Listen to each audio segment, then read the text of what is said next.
Welcome to yet another podcast from the Australian Muscle Car Magazine Vault, and this one is a very interesting one. I'm Ray Berghouse. I'm today interviewing a man for all seasons. His name is Spencer Martin, and Spencer's been around this game even longer than I have.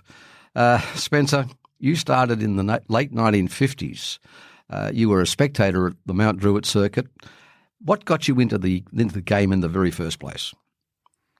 Well, I was apprenticed to a guy who was racing an MGTC, and I used to go along and help him. And I was watching the guys go around, and I thought, I'd like to have a go at that, and most probably could keep up with some of them.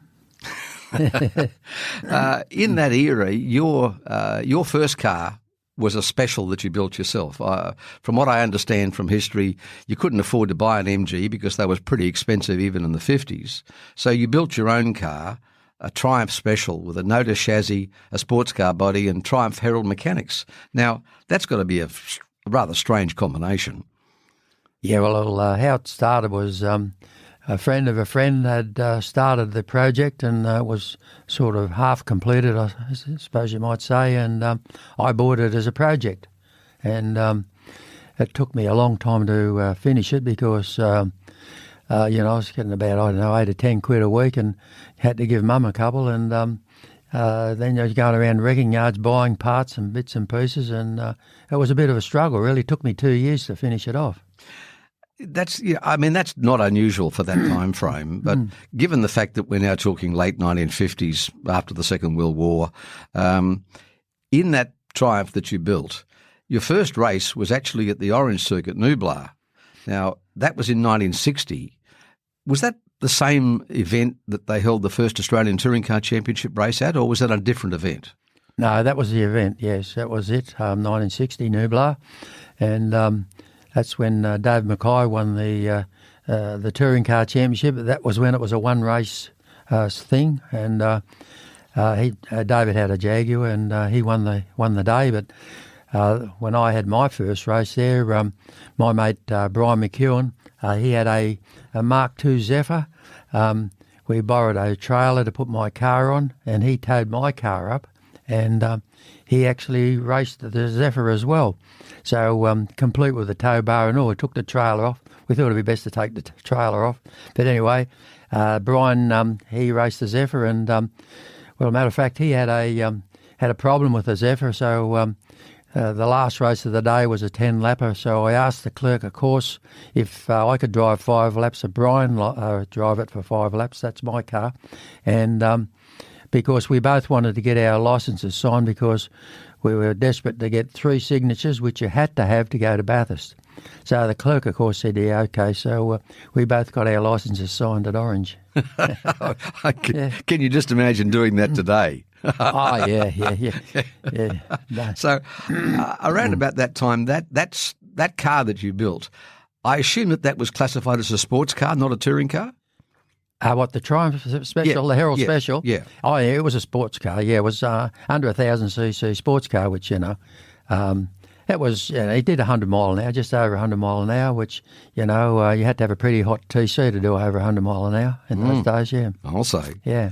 So around this time, that would have been sort of, now we're talking early 1960s, you took a job with Clive Adams and Jack Pryor, who were responsible for the Pratt Holden. Now, that was a very pretty sports car, but it seemed to be a car that looked good enough to go very well, but didn't quite live up to the expectations that people had for it. But you drove that car quite often. Okay, let's go back. You said Clive Adams and Jack Pryor. Well, Clive had a business in 1 Hill Street, North Sydney, and I went along to Clive to get a job. I wanted to be there because he had a guy working there called Stan Brown, named Stan Brown, and Stan was an aluminium masterclass panel beater. He'd worked for Rolls-Royce and Lotus, and I wanted to be able to do aluminium work like Stan used to do. But Jack Pryor, he had a separate business. He was further down Parramatta Road, and he had a chassis business. He straightened truck chassis and things like that. But anyway, Jack built the chassis for the Prad, and Clive was conned into buying an Alta motor off Jack Brabham. It was a 2.5 litre Formula One motor. Oh, that would be good. Yeah, well, a most unreliable engine ever.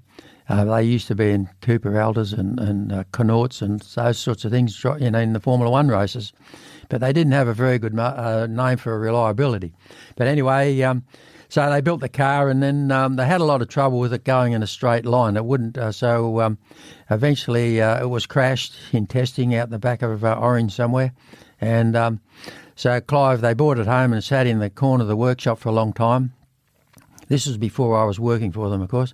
And so then they decided to fix it up. And so Clive took the Alta out and put a Holden motor, TC gearbox, and a Holden live diff in the back of it. But, I mean, it had in the old days, it had a Dion rear end in it. And that's what they eventually realised, that the Dion tube was flexing and towing out under acceleration, and it was all over the place. But anyway, it was... I was working for Clive, and I thought about leaving because I could see that working with Stan, it was a long journey to learn how to do the aluminium bodies. So, and then Clive said if I stayed there, he would give me the Prad. Ah, right. So he gave me the Prad and said, take it home tonight if you like, as long as you'll stay with me for 12 months, because I was doing crash panel work, and it was all going really well. So anyway, I stayed there for 12 months, and I altered the Prad around because it had... I wanted it to look like a 300S Maserati, because I think they were the best cars, prettiest sports cars of the day, 300S. And anyway, I did a lot of things to make it, lowered the... Well, the Alta was a very tall motor, and which meant that the bonnet line was very high. And so I lowered the bonnet 6 inches and the scuttle, and then the headrest was miles too high. I lowered all of that so it looked like a 300S. And because they had the horrors when I told them what I was going to do. But Stan agreed to help me, so that was a big thing. It must have been a very interesting experience for a guy of your age, because you would have been, in your early 20s at that stage? Yes, I was. Yeah. So that was your introduction into sort of semi-professional motor racing. The next step was when you moved on and you joined Clive Adams and Jack Pryor in that Pratt era. But then in 1962 you moved on to Joel Wakely's service station, and they had a Holden FJ. Was it an FJ or a 48215? 48. Yeah. So that was their toy. They were racing that in effectively all Holden racing at the time. No. A mechanic owned the car who was working for Joel. And he'd put some hot bits on it, and he got into financial trouble, so Joel bought the car off him, and we pulled the car right apart and rebuilt it. And had a great mechanic there working with Joel, whose name was Bob Gray. Bob was a perfectionist. He was the sort of bloke, he won the NRMA Apprentice of the Year and all of that sort of thing, and he was a really good guy. And my job was to paint the car and make it look nice. So it was a real team effort and a lot of fun. So did anybody else drive the car in racing in terms, apart from yourself? I drove it for, I think it was 1963, and then I got the offer from David McKay, so Barry Seaton took over the driving. Ah, right. So you drove it roughly how many times do you think? Because I saw you at Warwick Farm, at Oran Park, at Catalina Park in particular, and that green car with the yellow stripe was pretty much the that was the benchmark of humpy racing at the time. That car, and you in it. Yeah, well, that's the old saying, mate. The car's 80% of the equation, and it was a good car, mainly because of what Bob did to it. I did a lot of, beside the bodywork, I did all the suspension with a bit of help from Hoosmans, and I told Hoosmans what we wanted, and we got it to really handle well. And Bob built a really good motor, So that's how we went. So skinny wheels, drum brakes, all of the things that we, almost think of in horror these days in terms of racing. And cross-ply tyres, the radials had only just started to come in at that point, hadn't they? We had cross-ply tyres, but then I got the idea of asking David McKay if he would sell me the front tyres off his Cooper Climax, which were 550 15s, and they were the exact right size for the front of the Holden, all around the Holden. So we were the first to get Dunlop racing tyres on and that made a big difference. We even cleared out even a bit more, but it wasn't long before the other guys got onto it. Yeah, I can imagine. Yeah. I can imagine. So, how much in those days a Holden motor? There were good motors and not so good motors. Your car ran issues, 3 issues. Yes, yeah. Everybody had different ideas as far as carburation went. Desi West here used to run 2 Strongbergs, and other blokes used to run 6 Amels and all 3 Amels, whatever. But we found the best combination was the 3.5-inch SU carburetors. Yeah. So, how much horsepower would the Humpy have been putting out in those days? Remember, we're talking about 1962, 63, a long time ago. Yeah. 152 was our best, which was about the same as they got out of a Repco-headed Holden of the time, 150 horsepower. Yeah, that's pretty good because the Repco heads were on the Appendix K cars. Yes, correct. Yeah. Now, the one question that's always a bit sort of bedeviling about that era is that, you might have had, 20, 25, even 30 Humpies on the grid for a race and not a single Falcon. Obviously, it was even before Valiants came along. But is there any reason in your memory why the Falcon just didn't make it as a racing car in that era? Well, I think you could buy Holdens very cheaply. There were a lot of ex-cabs around. You could buy a cab for not a lot of money and pull it apart and put a good motor in it and go motor racing. So there was always about 20, even 30 cars. I mean, there was a lot of cars there. Blokes. It was a very popular formula, actually. Yeah. It's interesting because what you're saying really is that it was more economic than it was technical, because a second-hand Falcon was a relatively new motor car, whereas a second Humpy was an old motor car, or much older motor car. Yeah, right. And therefore much cheaper. Yes, yeah, well, that'd be part of it. But there was one guy who ran a Falcon for a little while, but it wasn't long before he was in a Holden too, so I don't know what the problem was there. The one race that put your name on the map very, very strongly was when you raced and beat Norm Beechey in his Holden. Norm was the star of Holden racing in Victoria, and you were the star in Sydney. And where did you actually meet up on that race day where you beat him? Was it in Sydney or Melbourne? No, it was in Sydney. It was at Catalina Park. Both Norm Beechey and Bob Jane were coming to Catalina Park, bringing their Holdens up, and they were going to get me. And so anyway, Bob rode his car off in practice, and then I had to deal with Norm. But, I couldn't sleep for a couple of nights before because I knew it was really going to be on, and it was. It was I passed and repassed Norm about 2 or 3 times in the race, and he was actually driving for Scuderia Veloce, David McKay's team. And he came in and apparently he said to David, "Who the F is Spencer Martin?" Yes, well, knowing Norm as well as I do, I can imagine that he was very unimpressed by being beaten by a kid half his age. Yeah. Well, but anyway, it was. We had a real tussle, and then the next race was at Warwick Farm, and I had the better of him there, and I think he said as a timing gear went on his car. Then the next race was a really big one down at Sandown Park, which was the Holden Trophy race of the year. Well, blokes came from interstate and everywhere. Everybody wanted to be a part of that race.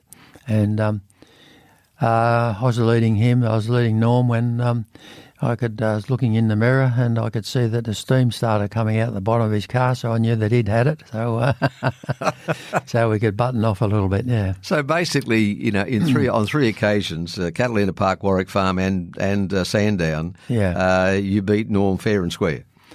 Well, I was in front when he had his trouble, and Catalina, we had a real tussle. Anyway, we got him in the end. Yes. Now, before long, it didn't take people to obviously pay attention to you. I mean, you were obviously a star on the way up, and David McKay must have been the first person to come along and tap you gently on the shoulder and say, "Do you want to have a quiet chat around the back, as it were, because I've got some plans that I think you might like to fit into." And the first time you drove for David in Scuderia Veloce was when you drove an EH Holden at Bathurst with Brian Muir. That would have been the 1963 Armstrong 500? Yeah, that's correct, yes, yeah. Brian and I teamed up to drive the S4 Holden, and we had a few problems with it, but we were in the pits for a long time, but we led the race for a while. But anyway, that's a lot of people have done that too. Yes, a lot of people have led races but not finished races, particularly at Bathurst. Yeah. I mean, at that stage of the game, of course, Brian was also one of the star touring car drivers in this country, and that was just a little before he went to England and became a real star over there. No, he was already in England. He came back from England to drive the car. Right. Yeah, but getting my years confused. Yeah. No, he came back to drive the car, but then he moved on, and he drove at Le Mans. He drove a lot of really good cars, and he eventually became the British touring car champion too. Yeah, exactly. Yeah. So, getting back to the David McKay situation, I mean, David employed you originally as an engineer, as a mechanic, to work on his Tasman car, which was in the sort of early part of the 60s. Pretty much everybody in Australia had bought Brabhams. David had bought one. Frank Banach had bought one. There were quite a few other cars, and you were kind of brought across to Scuderia as an engineer come racing driver. Now, how did all that take place? Well, David got me aside one day and said that he was thinking of retiring, and would I like to drive his car, which was a Brabham at the time, a BT4.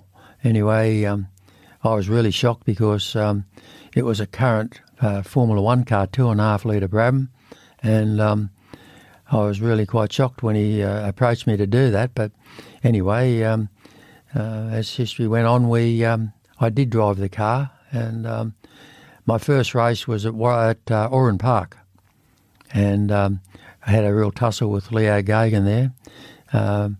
Leo Gagan was in a Lotus. He was in a 1.5 litre, 1.6, 1600 Lotus thing. And anyway, Leo and and we both equalled the lap record. We did absolutely the same times. And I won the race, but I had a lot more poke down the straight than Leo. Yeah, because, I mean, that early period of that open-wheeler class, I mean, effectively call it the Tasman class, the 2.5 litre class, they were wonderful motor cars.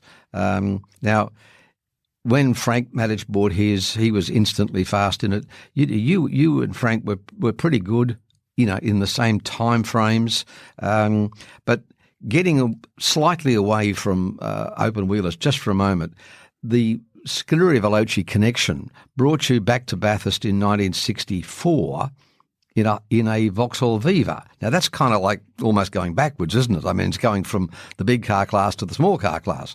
But that year, you teamed up in that Vauxhall Viva, and with Bill Brown, the late Bill Brown, the wonderful Bill Brown, and you won the Tiddlers class by a clear lap. But according to the lap charts, you were 14 laps down on the Bob Jane George Reynolds Cortina GT. Now, what was it like being passed so many times by the fast cars? Yeah, well, you really had to keep your eye on the mirrors all day. And I did another one with my son in a 2 litre car because, he used to mix the 2 litre cars with the 5 litre cars, and that was even, more of a strain watching for 5 litre cars coming. But anyway, I drove the Viva because, David was the boss and you did what he said. And anyway, it was a bit of fun. Brownie and I had a lot of fun doing it. Yeah. I can imagine because, I mean, that was kind of like you could almost call it a works car because it was prepared as a team. It wasn't entered by Holden; it was entered by a dealer.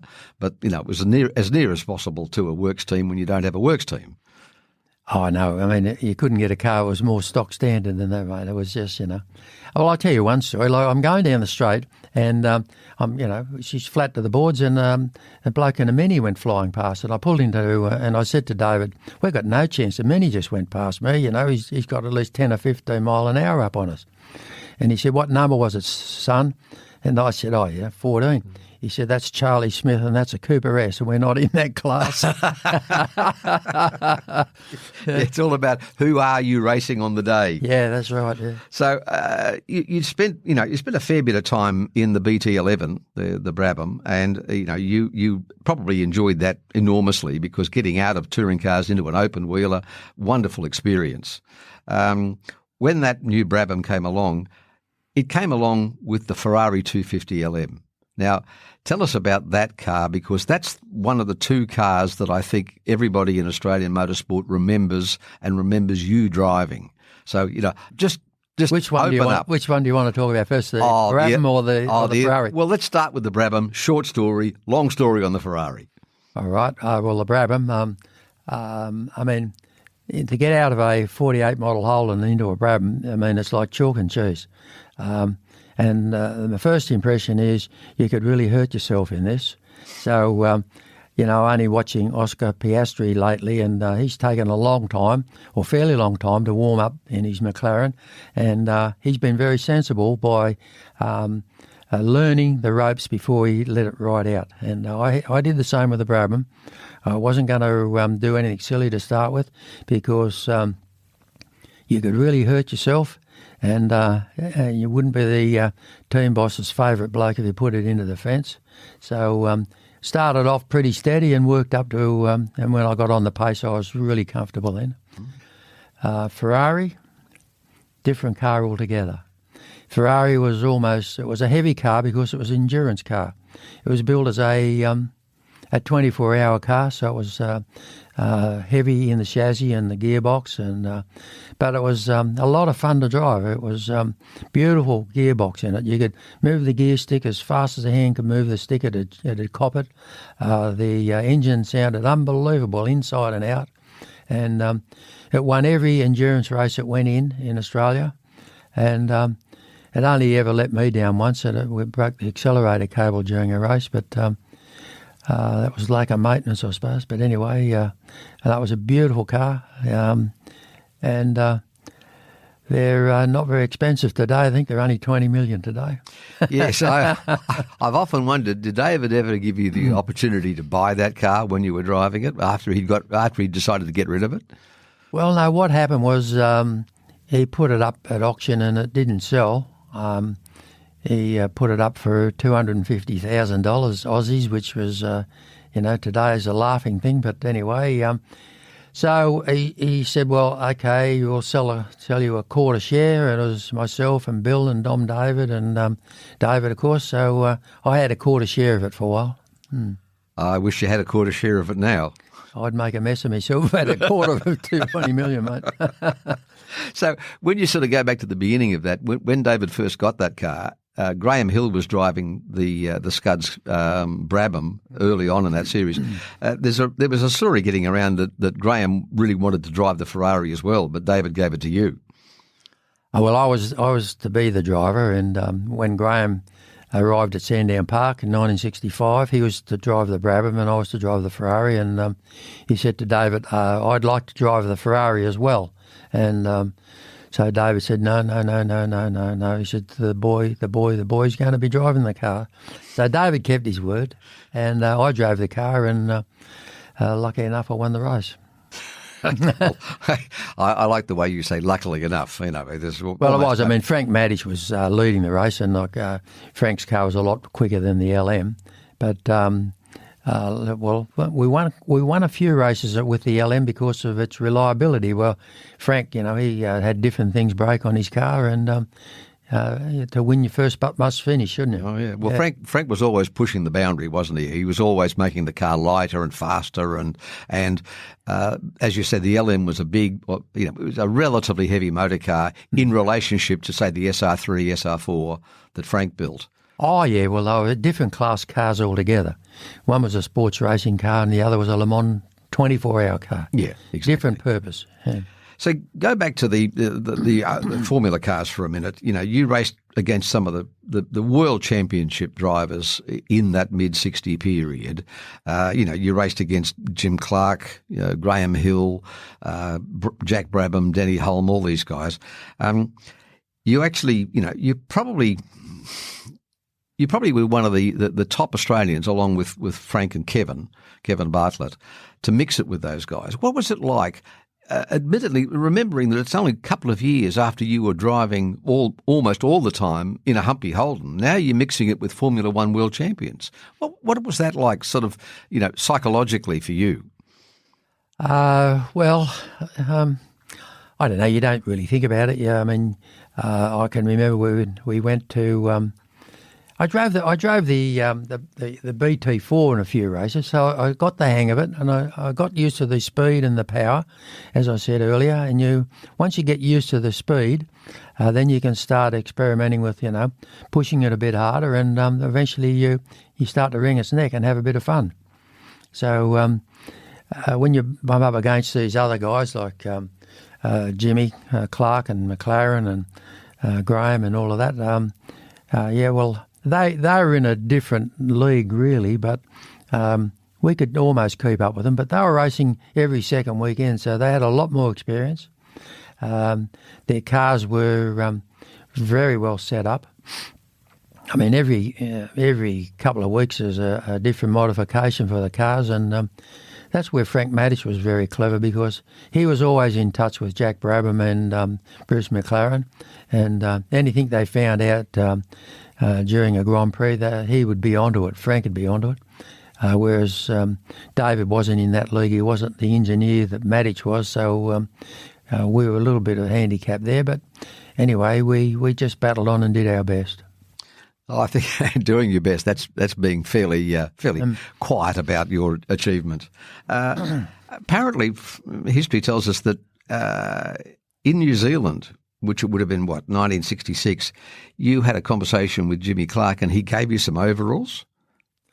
Yes. Well, Jimmy came up to me and he said, that's a nylon shirt you've got on, isn't it? It was just a short-sleeve shirt. And I said, yes. He said, well, we've had some terrible accidents overseas, and where fire is involved, the nylon melts. The nylon in the shirt will melt, and it will poison your bloodstream, and could be even worse than the fire itself. So maybe you shouldn't be wearing a nylon shirt. So anyway, the next minute he's back in the pit and he's given me two of his Dunlop driving suits, which were supposedly fireproof, but they were only normal cotton overalls that had been soaked in a fire retardant. They weren't really... but all the Grand Prix drivers wore those on the day, and nothing like what they've got nowadays. Yes, well, I mean, now we have multi-layered suits and we have underwear and all that sort of thing. But as you say, in the 60s, I can remember seeing Alfie Costanzo drive a Formula 2 car at Lakeside, and he was sitting in the dummy grid wearing a crash helmet, a pair of driving gloves, Les Leston driving gloves, and he was in swim trunks. And he didn't even have shoes on. So, I mean, we're not talking about safety on a very high scale, are we, Oh, no. Safety was not even thought about. Like no seat belts, and you could have up to 10 or 15 gallons of avgas down each side of you, and you talk about gloves. I used to wear a pair of gloves like push bike gloves where the fingers stuck at the end. So Jack Brabham used to wear those so he could get out of the car, and if he had to work on, he didn't have to take the gloves off. And I thought, well, that's pretty clever. So I used to do the same. And like now, if you go along to a race meeting and you've got a pinhole in your gloves, they'll kick you out. it's different times for different people. Yeah. Okay, so moving along, I mean, '65 was that your last year with David in terms of Scuderia Veloce? Oh, no. I drove 66. I drove the Tasman Series 66 with David. The end of the Tasman Series, we had a bit of a kerfuffle, and I said, well, that's it. Sorry, Dave, but I'm not driving for you. And so Archie White, who was the motor racing manager for Shell, I rang Archie up and told him that I'd just told David. And he said, really? He said, I can't believe you put up with it for so long. But he said, what I want you to know is wherever you go, the sponsorship money will go. And if you like, I can make an arrangement with you to meet Bob Jane, because he's one of our Shell drivers. And if you want to go to Melbourne, we could organise it down there. Well, I really, really didn't want to go to Melbourne, but that was my only alternative, so I went. And you joined Bob Jane's team. As you say, Archie took, you took a cheque from Archie White with you, and knowing Bob, he would have been very happy to receive the cheque and the driver. Yeah. And that gave you a couple of years in Bob's Brabham, driving primarily against Kevin Bartlett and Alec Mildren's car. Now, that's got to have some stories to it. Oh, well, yeah, Kevin was my main competitor because we're in exactly the same cars.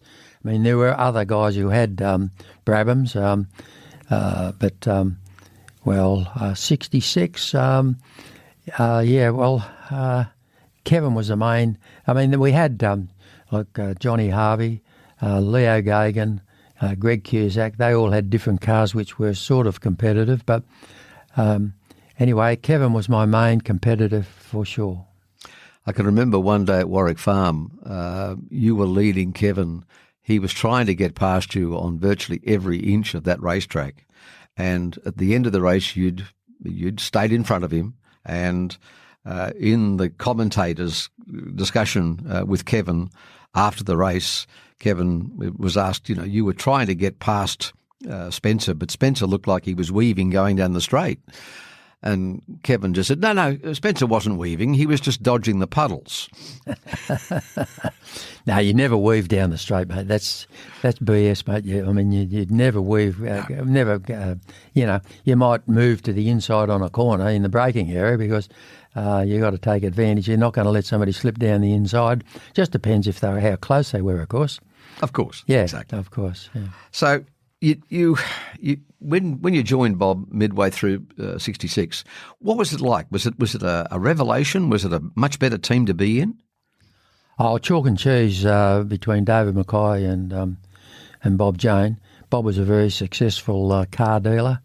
He was just coming into the tyre business then, and Bob was a motor racer himself, and he spent the money on my car. I had a good engine. And Bob we had our own dyno in the workshop, and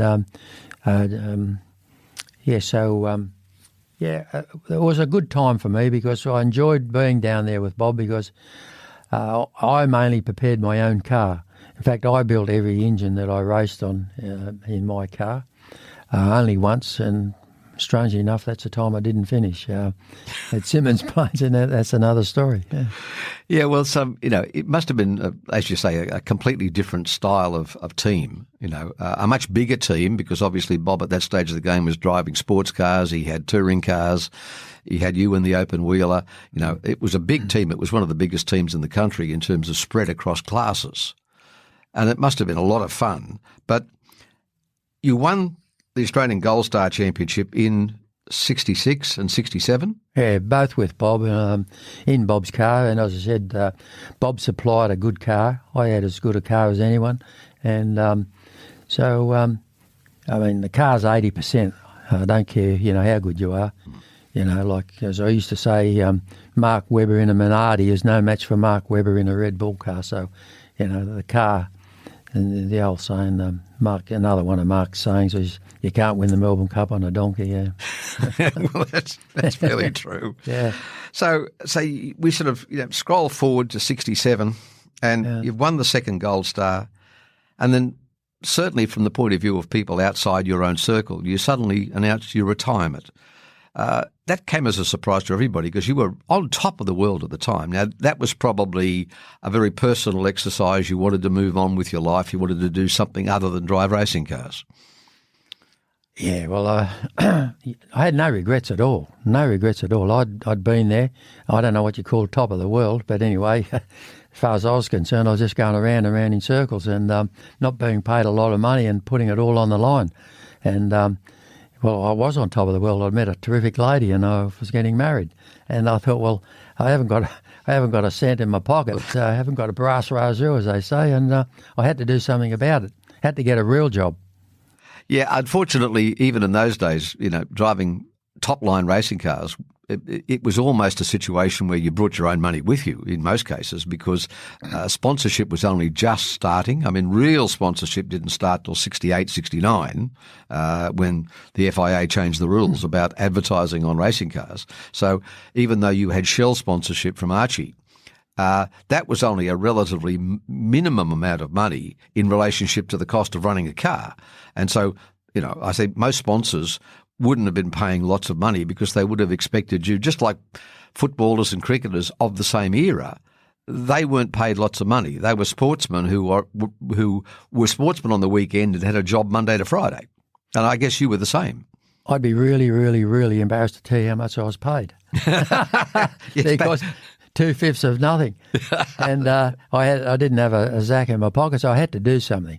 And I suppose I was fortunate in as far as I never owned any of the cars I raced, except the first one I built and the one that Clive gave me, the Prad. But I never paid for any car after that.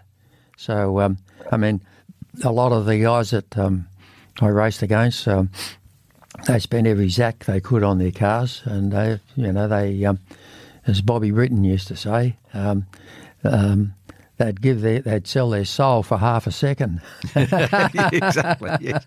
But a consistent half a second. Yeah, that's right. Exactly, yeah, not just once. Exactly. Yeah. So going back to touring cars for a little while, back in 65, you were supposed to race a Datsun for Scuderia Veloce at the Bathurst race, but it was withdrawn at the last minute. Obviously, was that a technical withdrawal?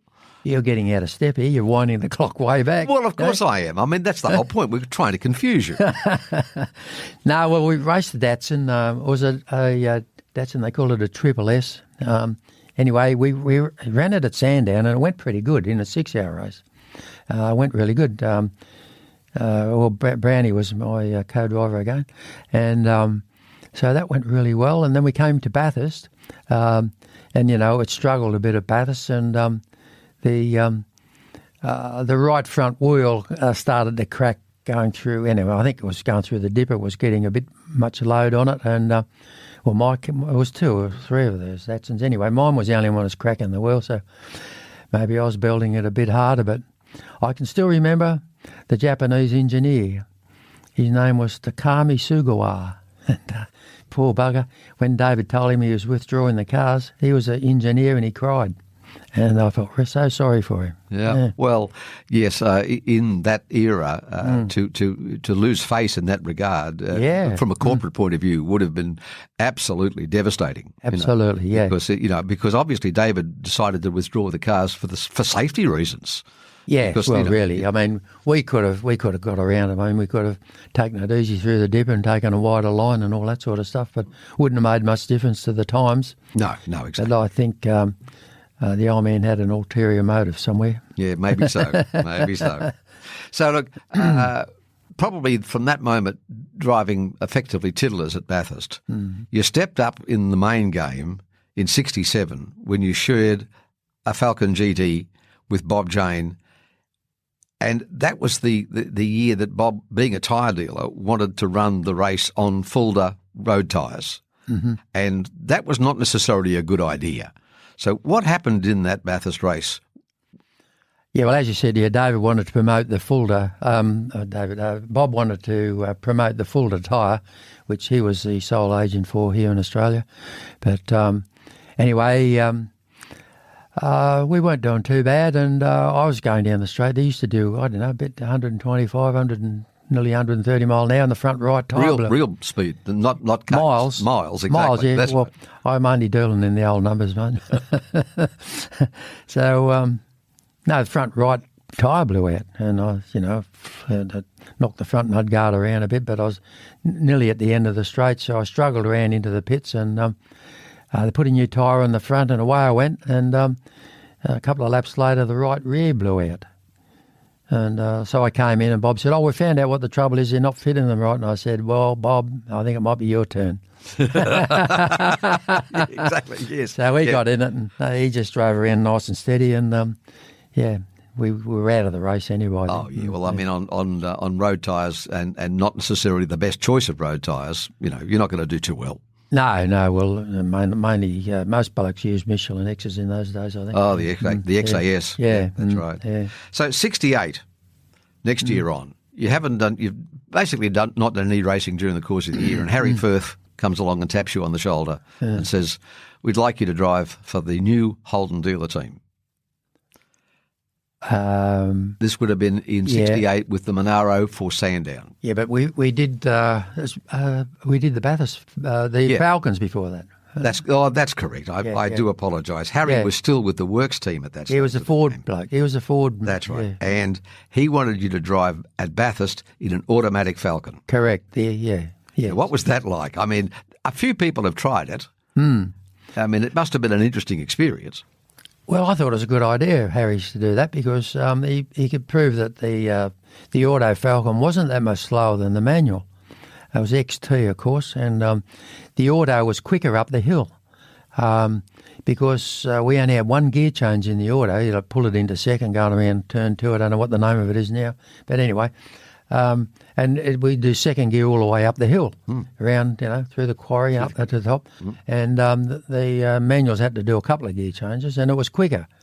Down the straight, it was 3 or 4 mile an hour slower. So overall, it was only a little bit slower. And but anyway, once again, we were going really well, but. There's always the big but. Yeah, exactly, like the Billy Goat, all but. Yeah, exactly. Yeah. So that was the year the rear axle failed, wasn't it? That was correct. You were driving with Jim McEwen. Yes. So a good idea, but without a result. Well, it was unfortunate because it pulled the rear axle out of the car, like the wheel and the axle came out. They only used to have a shrink ring. They used to hold them in, and normally. They used to put a spot weld on it, but Harry hadn't done that. So, but Harry wouldn't have that. He blamed the driver. Of course. Because, Understood. Yeah.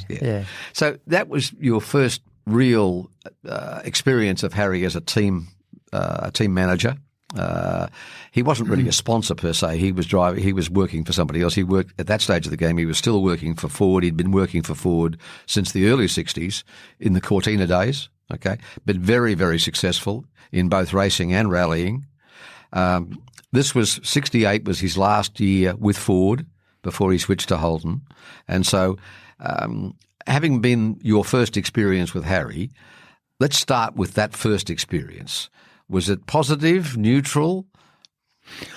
Yes. I mean, he's a grumpy old bugger. Once we had trouble with the axle coming out, he gave me a bunch of spanners and a wheel and an axle and said, "Go and fix it. We've got to finish," because he knew I was a mechanic. I could fix it. So I went up and you can't believe we have to use the jack out of the car, and we're jacking it up, and the cars are zooming past. You'd never ever do that today, of course. Oh no. Where was the car? Where did the car stop? On Conrod or No, going up the mountain. Oh gosh, Turn 2. What do they call it? That's Griffin's Bend. Griffin's Bend. Oh, okay. Well, that's where we were, Griffin's Bend, and the cars were whizzing past. And of course, it was the offside right rear that had come out, of course, and the wheel and axle went over the fence. So we had to. Anyway, I got the thing going again, and. But we were out of the race, but Harry was happy because he finished, So basically what you're talking about is the world's best NRMA road surface. Yeah, oh, yes, yeah. Well, do it yourself. Exactly, yeah, that's right. Yeah. So 68 comes to an end. Harry changes camps. Again, he picks up the phone and rings you sort of halfway through 69, I guess, and says, I'm running Monaros at the end of the year, the 350. You got the gig at Sandown, and Sandown was certainly not a successful, shall we say, first run for that particular car. But so I know we all know what happened, but in your words, how did it all come about? Oh, well, Harry asked me if I'd like to drive, and I suppose the other bloke stayed with Ford. I was most probably silly enough to go with Harry, but anyway, I thought he had a chance. I wasn't concentrating on motor racing. I didn't put a lot of thought into it at all. But I thought that'd be a bit of fun. I'd go down there and have a run around in the Monaro, and because they had a lot of poke. But anyway, so we're into the race, and I'm just about hanging on to Moffat in his 351 thing, and but the brakes are getting a bit how you're going, and I'm using it all pretty much, which is silly. But anyway, we come down to the end of the straight. I don't know, about an hour into the race, and it was a 6-hour race. Sandown was the Datsun 6-hour. I think I used to call it, wasn't there? That's right. And anyway, pedal went right to the floor. Right to the floor. And it's amazing how much strength you get when you're looking death in the face. I can imagine, exactly. Yeah. So you're heading towards the first corner, or was first it on corner the at the end of the straight. Yeah, gotcha. Yeah, I think they used to call it Shell Corner. It used to go under the bridge? Yeah. I don't think the bridge was there then. But anyway, so I grabbed the handbrake, which is one of those umbrella things underneath the dashboard, and I pulled it right out of the dash. And then I wasn't going to go in frontwards, so I spun the car around, and it went backwards into the Armco. The muffler on those 350s ran right across the back of the car, and it went right inside the petrol tank, which was about half full. And so the fire was enormous, and the doors were all jammed up, so I had to get out at the driver's side window, of course, and the heat on my back was enormous as I was crawling along the ground to get away from it, and the ambulance bloke grabbed hold of me, because I was lucky the ambulance was right on that corner, and so he said, you better come in here and we'll have a look at you. I said, well, I'm all right, there's nothing wrong with me. And he said, oh, no, he says, he got a real shock because, the fire and the spectacle was a bit much for him. So anyway, I sat in the ambulance for a while and calmed him down. Yes, the reverse of what normally would be the case. Yeah, well, I had to prove I was all right. Yeah. Exactly. So, you and Kevin Bartlett, again, together, you drove that car that day, but neither of you got a gig at Bathurst a month later. How did that come place? Oh, no, well, Kevin, he was contracted with Alec to drive an Alpha, and I'd had an accident. Well, I was with my brother, and my brother's driving this car, and we had an accident on the road, and I got hurt. So I couldn't drive in the race. I had to ring Harry up and tell him I couldn't drive. So you were scheduled to be part of that HDT team? Yes. Right. Yeah. I was down to drive the car, and so Colin Bond had been driving a 350 Monaro in some of the other car races, and he was going really well naturally. He's really good, Colin, and so Colin got the drive. Okay. Yeah. So it was going to be yourself and Tony, and then it turned out to be Colin and Tony. Yes. Gotcha. Okay. Yeah. So that's that was really the start of Colin's career, wasn't it? In terms of his first major win. Pretty much. Yeah. Well, that's right. It was a big one for him. Yeah. So I mean, it's interesting how the flow goes backwards and forwards. Had you not had your road car accident, things change. But as you said, at that stage of the game, you were only an occasional race car driver. Well, I wasn't. I was out of it, really. I was out of it. Yeah. Matter of fact, my wife was standing. My then wife was standing on the side of the road and saw the whole accident, and she wasn't very impressed. I thought I told her it was only a sedan car. They were safe as anything. Yeah, of course they are. Yeah, until you crash them backwards into a wall. Yeah, exactly. That's right. Yeah. So 1970, you got the ex-Bill Tucky Monaro that you drove in some races, basically short-term races like the 10-lappers and the 20-lappers and so on. That was just, I guess, for fun. Yeah, I was asked if I'd like to drive it, and I thought yes, I would, but I only did one race in the car. I only raced it once at Oran Park. And was that when you got the XU1 after that? Oh, yes, yeah. That's when that was after the, I think it was after the Monaro at Oran Park. I won the race at Oran Park, but the mechanic had done a silly thing which they excluded us from the results. So slightly a modification that wasn't quite according to the rules. Well, a silly thing he did was he punctured the air filter with his screwdriver a few times, thinking he's going to get more air in it. And, it made no difference at all to the car. But anyway. Yeah, well, somebody must have seen him doing it and reported him because nobody would ever pick it. No, understood. Yeah. Okay, so we're going to fast forward again to 1979. You and David McKay team up again in a radial shod, bog standard or nearly bog standard Volvo 242 GT for the Bathurst race.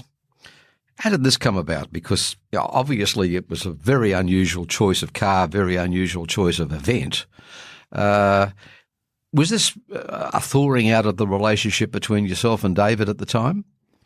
Well, not really. As I said, David had this crash and I sent him the telegram, and then we became friends again, and we went overseas together and went to a few Grand Prix, and then one day he said, son, would you like to drive a 242 at Bathurst? And here's the Ferrari deal, and I thought, must be a Ferrari.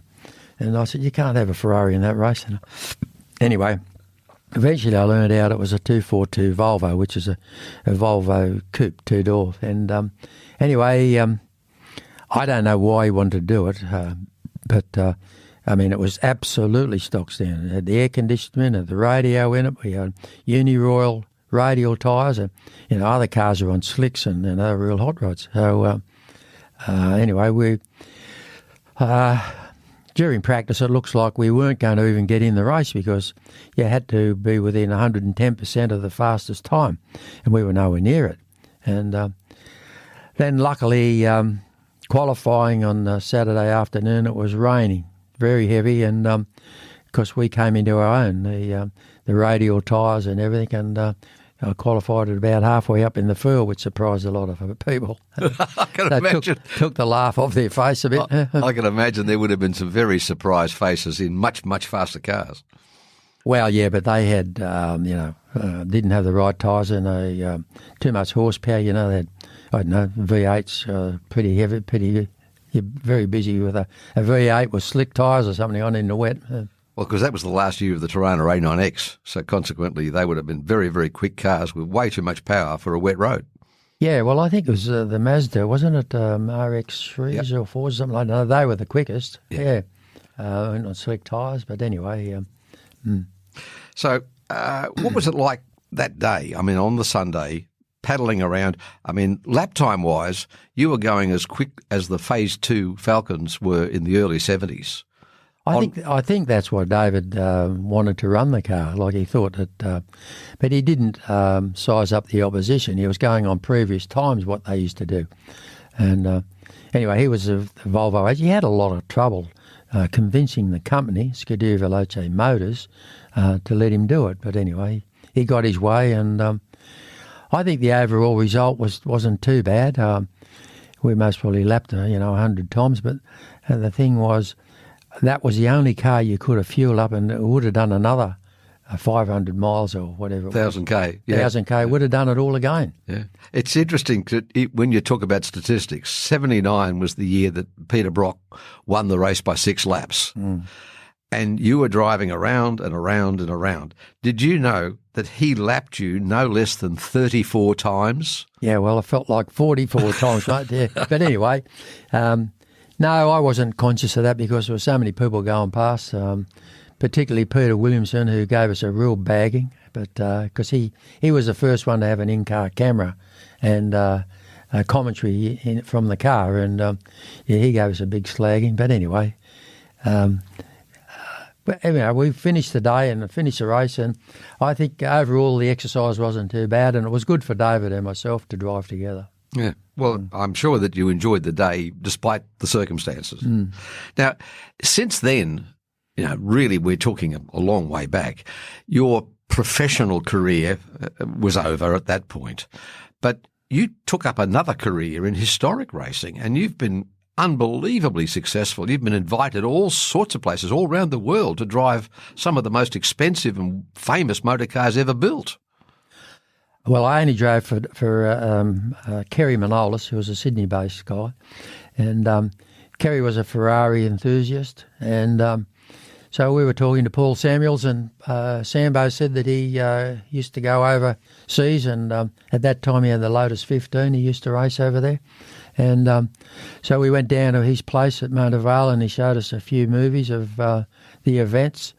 Anyway, so Kerry's bought a 250 TR Testarossa Ferrari, a pontoon car, which is the one with the what's the name, front mudguards taken out of it for brake cooling. And we went over there, and our first race was at Silverstone.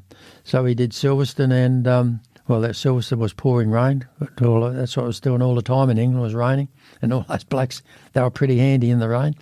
And but we put up a good show, and we went to the the Nürburgring. It was the short circuit at the Nürburgring, and we did that with the 250 TR. And so then it grew from there, and we ended up I went across there nearly for 10 years driving Kerry's cars, which were mainly Ferrari, but I drove the ex-Moss C-Type. I drove the Rodriguez Brothers 196 Ferrari. Drove lots of really good cars, and we won some big races too. Not many. We won the really big one at the Nürburgring with the 196 Ferrari. And actually, the trophy was donated by the Bugatti company, and it was a massive trophy. You'd have thought you'd won the German Grand Prix, but anyway, the boys didn't like it when I took that away. It was like when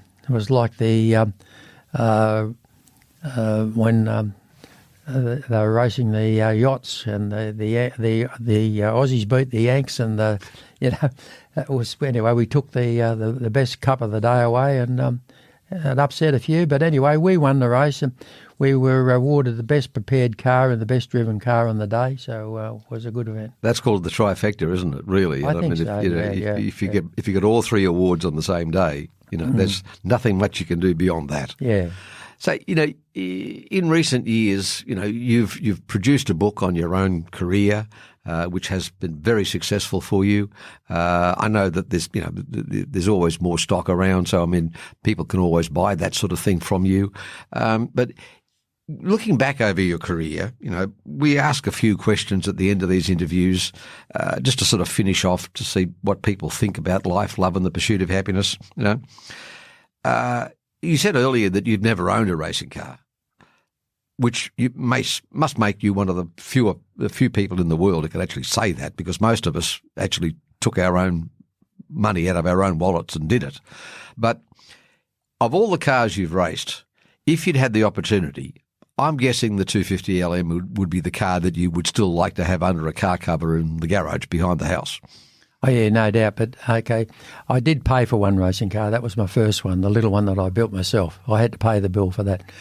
And as I said, Clive gave me the Prad. But then the 250 LM, I don't know, 2023 is worth $20 million, I think, at the current market. But beside that, it'd be lovely to have it in the garage. But it's pretty useless, really, to... you can't drive it around the road very much. You can a little bit. That's why a 250 GTO is worth more money than an LM, because front engine, more versatile, more user-friendly as far as car rallies and things go. But, the LM was a beautiful-looking car and a magic car to drive, of course. So I know that you drive a Mercedes these days. Is that because you've become sort of old and stodgy, or because you really like the car? Both, really. No, I like the Benz. And it's built like a battleship. They're so strong, and I got a 3-litre turbo diesel, and it goes like a rocket ship. And so it suits me to drive as a daily driver, yes. Yeah. Is that the best daily driver you've ever had? I mean, you must have had a lot of cars over the years. By far the best. By far the best. Yeah, I've owned it for 10 years and actually I bought it off Warwick Miller, who I used to race Porsches for. Warwick gave me a very good deal with it, so that's how I come to own it now. Now, yeah, obviously we're talking about motor racing in your career, which, as I said earlier, a man for all seasons. You've driven all sorts of things. What other interests do you have in life apart from family? I mean, obviously you can't just have motor racing. Oh, well, family's the main thing, of course, now because I've got 3 kids and 4 grandkids, and all of that takes up a little bit of time, which is nice. But I go to a lot of car events. I'm a patron of the HSRCA and an ambassador for the Heritage Foundation out at Eastern Creek or Sydney Motorsport Park. So I've got a bit of interest in those things. They like me to be around, which is good. Cars and coffee, that's sort of nice. So it's all pretty much relaxed these days. There's no hyper stuff going on. No real stress against the time you spend. No Kevin Bartlett's around. No, at least he's moved interstate. Yeah. I speak to Kevin a bit. It's nice. Oh, yeah. I mean, looking back over all of these years, the question we ask everybody, what is the best piece of advice that anybody's ever given you? I'm guessing it wasn't David McKay. You said you weren't going to ask me this question. Okay, we'll skip that one. No, you can leave it there. The best bit of advice I had was my father said, if you're going to go speeding in a car, don't take your girlfriend with you. That makes a lot of sense for a lot of people. Yeah. That's a very sensible thing to say. Yeah. Okay, last question. It's always the same question, and we get 99.9% of the same answer. What is your favourite motor racing smell? Oh, no doubt Castrollar at the Speedway. Exactly. Yeah, going out there and watching Johnny Harvey driving an Offenhauser and the smell of Castrollar. Burnt Castrollar. Oh, yeah. Oh, no, fantastic. It was all hype. That was, the competition and watching Harves go around because he was driving for R.C. Phillips, Ronnie Phillips, and we all got on with Ronnie pretty good. So it was really good fun. The good old days. Look, Spencer, it's been a real pleasure and a privilege to sit and talk to you today. I hope you've enjoyed the conversation. I certainly have. I hope the people who listen to this really understand a little bit more about the time that you were a star in this game, and I really thank you very much. Well, it's been a pleasure, Ray. Anyway, if anybody wants one of my books, it not only is all of what we've just spoken about in it, but there's also heaps of high-definition photos of every car I've driven. So if anybody wants one, they can get in touch. Wonderful. Thank you, Spencer. This is Ray Berghouse signing off. Well, friends, that's the conclusion of another episode of the Australian Muscle Car Magazine podcast series. We hope you enjoyed the tales contained herein and look forward to seeing you again soon. In the meantime, be sure to check out musclecarmag.com.au for news stories, news and galleries from the Muscle Car Vault. We add them weekly, as well as brand new digital issues as soon as they become available on the newsstand. Thanks for listening, and as always, safe driving and happy reading from the team at Australian Muscle Car Magazine.